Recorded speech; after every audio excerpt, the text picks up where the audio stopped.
A consciência é algo que Deus nos deu para que servisse como um indicador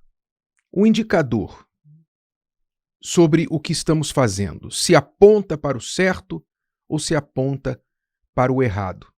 Uma espécie de bússola, de diretriz para a nossa vida. Deus usa a nossa consciência para falar conosco. Mas muitas pessoas acham que a consciência sempre vai dirigi-la no caminho certo. E nem sempre é verdade. Porque a consciência, segundo a palavra de Deus, ela pode ser boa ou ela pode também ser cauterizada. Ela pode estar carregada de corrupção. Você já viu pessoas que cometeram crimes atrozes dizerem assim: eu não me arrependo de nada e faria tudo de novo? Você já viu? Ou seja, essas pessoas não têm mais uma consciência que lhes julgue e aponte o erro. Ao contrário, a consciência está corrompida a ponto de justificar uma atrocidade. Então você vê isso. Isso acontece muito com o ser humano.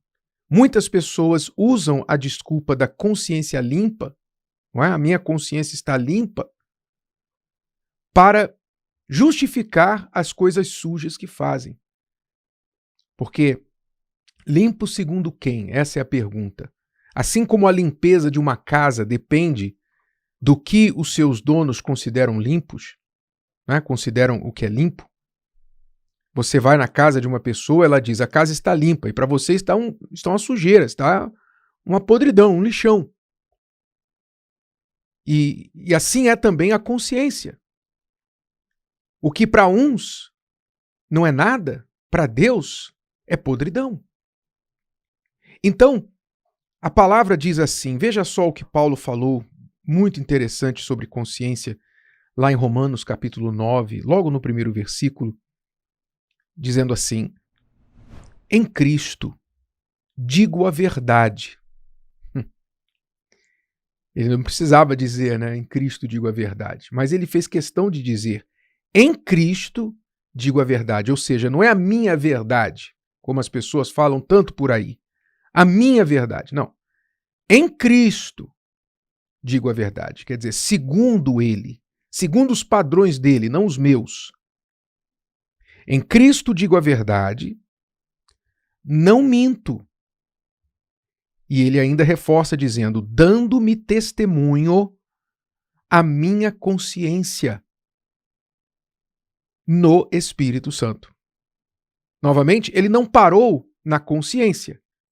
Ele disse: dando-me testemunho a minha consciência no Espírito Santo. Ou seja, não é a minha consciência sozinha. A consciência que eu determino, onde eu determino o que é certo e o que é errado. Não. É a minha consciência no Espírito Santo. Ele quis dizer o seguinte: a minha consciência responde ao Espírito Santo. A minha consciência presta contas, se reporta ao Espírito Santo e não a mim mesmo. Isso faz toda a diferença, porque quando a nossa consciência reporta ao Espírito Santo, entende que ela presta contas a Ele e que ela vai ser julgada segundo os padrões dele e não os nossos próprios, então tudo muda de figura. Porque não é mais o que eu acho certo, o que eu julgo que é certo. Como se eu fosse uma espécie de Deus para mim mesmo. Já é uma relação de um subordinado para um superior. Eu estou subordinado a quem eu darei contas um dia. E eu acho muito curioso essa questão de prestar contas, porque as pessoas, para viverem em sociedade, elas precisam prestar contas a muitas outras pessoas. Não é? Nós prestamos contas ao síndico do prédio, nós prestamos conta ao vizinho, se nós fazemos um barulho ou temos alguma perturbação que perturba a vizinhança, nós prestamos contas ao governo nos nossos impostos, prestamos contas ao patrão, não é? Você presta contas até ao lixeiro, porque se você levar o lixo para a rua no dia errado, você não tirar o lixo da sua casa ou tirar no dia errado, você vai ser chamado a atenção por alguém, não tenha dúvida. Você presta contas até pelo lixo que você dispõe. Mas, por alguma razão, as pessoas que fazem tudo isso acham que não vão prestar contas de sua alma para Deus.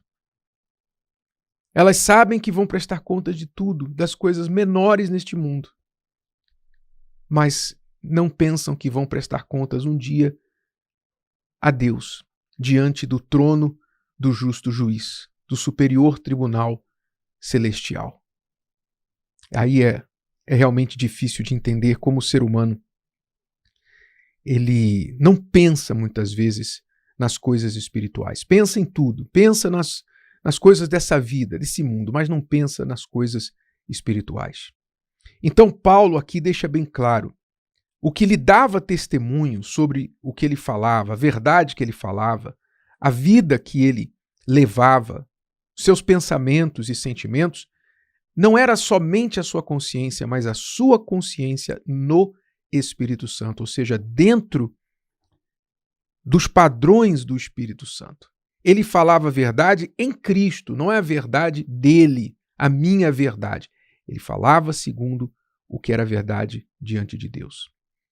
Isso é importante você diferenciar para a sua vida, porque talvez você está aí lutando, né, contra uma má consciência, pensando assim, não, eu sei que eu errei, mas depois eu resolvo isso. Você tem uma má consciência que lhe acusa, talvez ainda pesa um pouco sobre você, e se isso acontece, dê graças a Deus, porque a sua consciência não está cauterizada. Então ainda resta aí um pouco de sensibilidade para ouvir a voz de Deus. Então dê graças a Deus. Se você tem essa consciência lhe acusando, olha, você errou, você está em falta, você precisa pedir desculpas a fulano, você precisa corrigir aquilo, você precisa fazer aquilo outro, deixar de fazer isso. Se essa consciência está ainda falando com você, então isso quer dizer que Deus ainda tem um canal de comunicação com você, através da sua consciência. Mas isso, quanto mais você nega, quanto mais você resiste e ignora, mais insensível vai ficando. A consciência vai ficando cauterizada, quer dizer, insensível ao toque, insensível à voz de Deus. Então, se você tem uma consciência que lhe acusa, o que é que você tem que fazer com urgência? Você tem que corrigir o que a sua consciência tem lhe cobrado para corrigir. Você tem que correr atrás do perdão, de se limpar, de falar o que tiver que falar, confessar a quem de direito, abandonar o pecado, corrigir os seus comportamentos, ir até Deus, confessar, pedir perdão e a quem de direito também, porque se o seu erro, sua falha envolveu outras pessoas, razão também porque você sente esse peso de culpa, porque talvez você lida com essas pessoas e elas estão pensando uma coisa de você que não é verdade, é outra. Então, enquanto você não for e resolver isso, essa consciência vai continuar pesando, e se ela continuar pesando e você continuar ignorando, vai chegar um momento que o Espírito Santo não vai mais falar na sua consciência. Ele vai entregar você aos seus próprios caminhos, à sua própria verdade. E aí você fica isolado, você se corta da misericórdia de Deus. Então é importante o quanto antes você se voltar para Ele e não ficar apoiado de que você, por alguma justificativa autoproduzida, não é? A justificativa que você mesmo se dá, você está desculpado pelo que sua consciência tem lhe acusado. Resolva isso o quanto antes. Resolva essa situação já. Busque a Deus, busque no Espírito Santo essa direção, essa orientação e faça o que tiver que fazer, porque, como diz uma frase, não há travesseiro mais confortável do que uma consciência limpa, mas limpa não segundo você, não segundo os seus padrões de limpeza, mas segundo o Espírito Santo. E não se confunda, não se engane. Deus é misericordioso. Deus é perdão. Ele oferece perdão, misericórdia por que você tenha feito. Se você diz assim, mas Deus não vai me perdoar, não, aí você já está sendo seu próprio juiz novamente. Deixe Deus ser o juiz disso. A palavra dele diz que, diante de uma confissão, de uma sinceridade e arrependimento, ele perdoa os nossos pecados. Então não fique dizendo, Deus não vai me perdoar. Cabe a você ir até ele e confessar. E cabe a ele perdoar. A sua parte faça primeiro. Arrependa-se, confesse e abandone o seu pecado. Mude. E o resto ele vai fazer. Então faça a sua parte primeiro. E aí o Espírito Santo vai poder continuar trabalhando com você e mantendo a sua consciência pura como esse indicador, essa bússola de Deus dentro de você. Se o vídeo de hoje te ajudou, você conhece alguém que vai ser ajudado por essa mensagem, passe adiante. E se você ainda não inscreveu aqui no canal, inscreva-se agora. Até a próxima.